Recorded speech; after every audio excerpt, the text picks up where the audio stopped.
I think that when this generation launched, obviously it was unlike any other console generation that I can ever think of. I mean, obviously there's not been a pandemic worldwide that's like slowing everything down and causing, parts to be an issue and things like that. So when we look at how things have kind of corrected themselves and course corrected since that point, we're, past that point of, lockdowns and all that kind of stuff, at least here, and I think in most other places anyway, with some common sense, which maybe, we can debate all day whether or not it's something that should have been in place in the first place. Realistically, just everything kind of shut down over it. But anyway, I digress. Let's not get into that rabbit hole.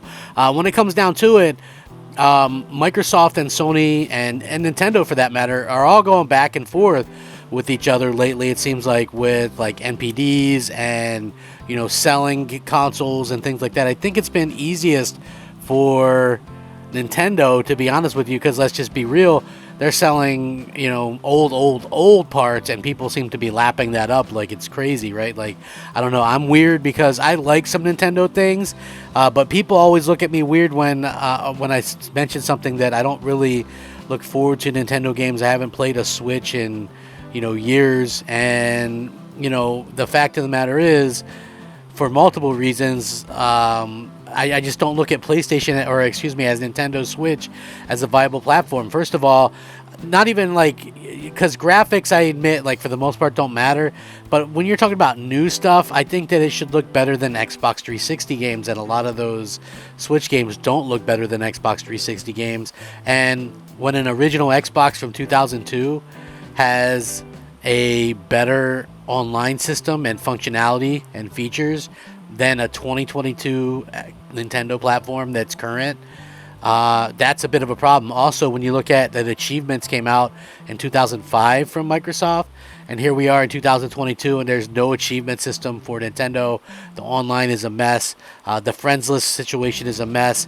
I know you can buy a standard controller or whatever, but I've always had trouble getting that to kind of work. I don't know. It just never works right for me, and it feels chunky and just not really a good thing. But anyway, not to bash Nintendo. This is all about PlayStation doing some really good stuff again. It seems like they're starting to get their stock under control, and that's paying off big time for them when it comes to what they're doing in the NPD and things like that. Microsoft, not too bad either when you think about it.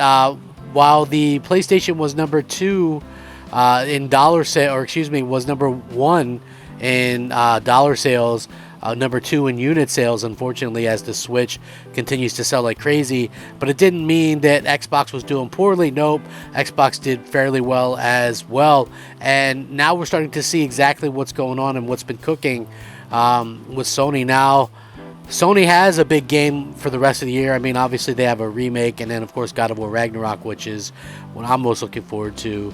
But everybody else probably has their own kind of thing that they're looking forward to. Personally, like I said, for the rest of the year, I just got Madden. My boy WRZ Cup hooked me up with it on Xbox, so shout out to him. And so obviously there's that. There's some things here and there that I'm looking forward to playing. Gotham Knights, Modern Warfare 2, God of War Ragnarok. But overall, it's been one of the slower years that I can remember. But this is still big for Sony. Nice to see that some instances of the game console world is up year over year. Some of it obviously is very much down, unfortunately, but we're going to get into it. Before we do, please like the video, as it helps it to be seen and the channel to grow. I'm looking to get 100 likes on each of these videos, so if you guys could do that for me, much appreciated. Let's go and get started. It should be a fun video.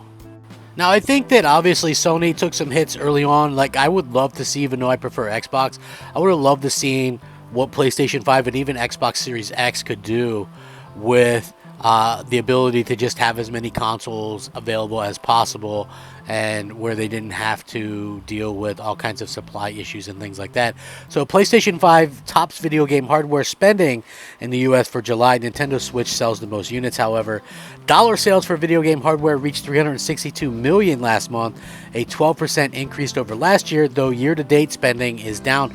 Obviously, a lot of that has to do with lack of games, lack of big games, for sure, because trust me, like I said not too long ago, I made this tweet about being disappointed that Hogwarts Legacy got delayed. delayed, and people were like, no, there's still a great year because Bob's Indie is coming out, and I love Bob's Indie, and it's great, so you don't know what you're talking about, Crap Gamer. And I'm like, well, factually, I know what I'm talking about because the industry's down overall because of the lack of big games, you dummy.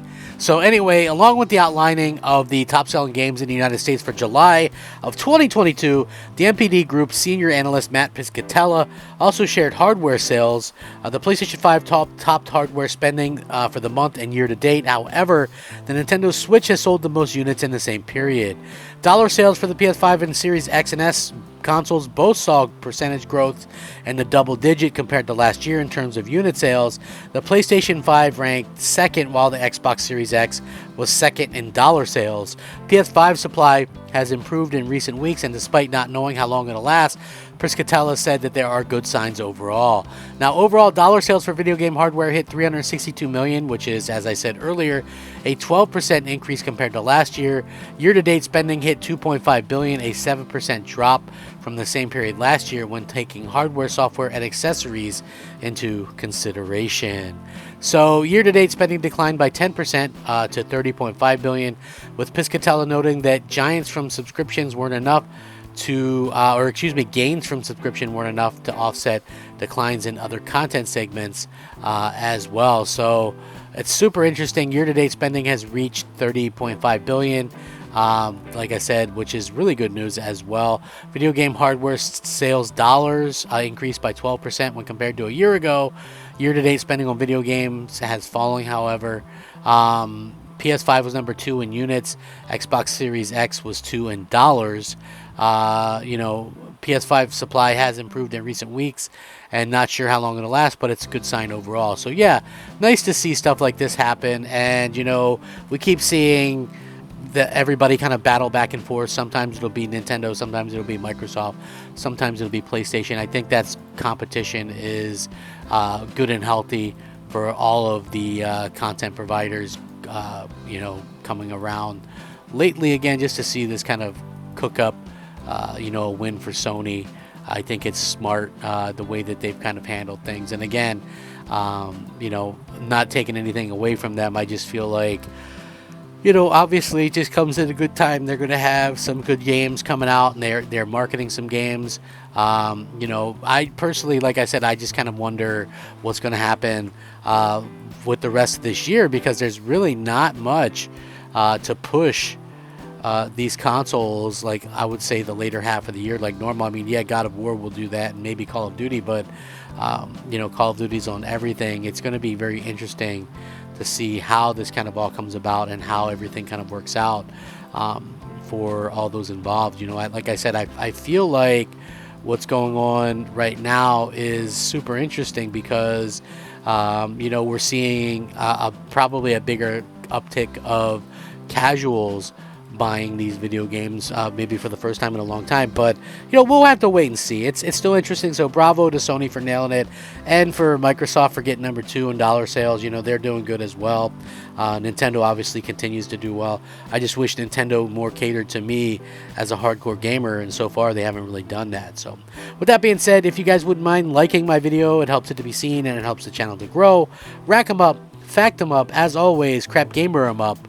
Crap Gamer out.